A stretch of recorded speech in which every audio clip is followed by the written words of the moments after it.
Silver एक ही दिन में 4,700 से ज्यादा गिर गया और गोल्ड भी स्लिप कर गया। सवाल यह है कि क्या प्रेशियस मेटल्स की रैली खत्म हो रही है या फिर ये सिल्वर और गोल्ड खरीदने का गोल्डन अपॉर्चुनिटी हो सकता है।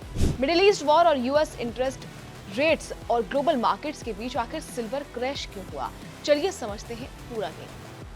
9 अप्रैल की सुबह एमसीएक्स पर गोल्ड और सिल्वर दोनों ने लोअर ओपनिंग दी।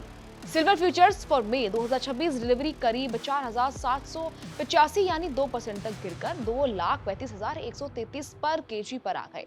वहीं gold futures for June 2026 delivery भी 1,229 यानी 0.8% गिरकर 1,50,647 पर 10 ग्राम पर ट्रेड करने लगे। अब सवाल है कि जब ग्लोबल टेंशन्स बढ़ रहे हैं तो फिर सेफ हेवन एसेट्स जैसे गोल्ड और सिल्वर प्रेशर में क्यों हैं? इसका एक बड़ा रीजन है US federal reserve. Recent federal reserve meeting के मिनट्स ने सिग्नल दिया है कि इंटरेस्ट रेट्स और बढ़ सकते हैं ताकि इन्फ्लेशन को 2% टारगेट के पास लाया जा सके। जब इंटरेस्ट रेट्स बढ़ते हैं तो जनरली गोल्ड पर प्रेशर आता है क्योंकि इन्वेस्टर्स फिर इंटरेस्ट अर्निंग एसेट्स जैसे बॉन्ड्स की तरफ शिफ्ट करने लगते हैं। दूसरी तरफ मिडिल ईस्ट का जियोपॉलिटिकल रिस्क भी मार्केट सेंटिमेंट को कंफ्यूज कर रहा है। इन्वेस्टर्स अभी यूएस ईरान सीज़फायर की क्लैरिटी का वेट कर रहे हैं, लेकिन ग्राउंड पर सिचुएशन अभी भी फ्रेजाइल है।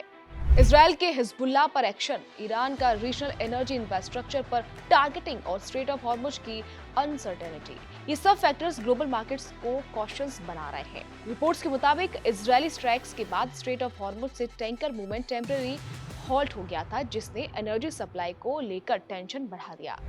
हालांकि US vice president JD Vance ने सिग्नल दिया है कि डिप्लोमेटिक टॉक्स चल रहे हैं और स्ट्रेट रीओपन हो सकता है। इंटरनेशनल मार्केट की बात करें तो फ्यूचर्स करीब 0.8% स्लिप करके 4,739 डॉलर पर आ गए और स्पॉट सिल्वर भी 0.4% गिरकर 73.83 डॉलर पर आउंस पर ट्रेड कर रहा था। साथ ही स्ट्रॉन्ग डॉलर और राइजिंग बॉन्ड्स यील्ड्स भी गोल्ड की रैली को लिमिट कर रहे हैं।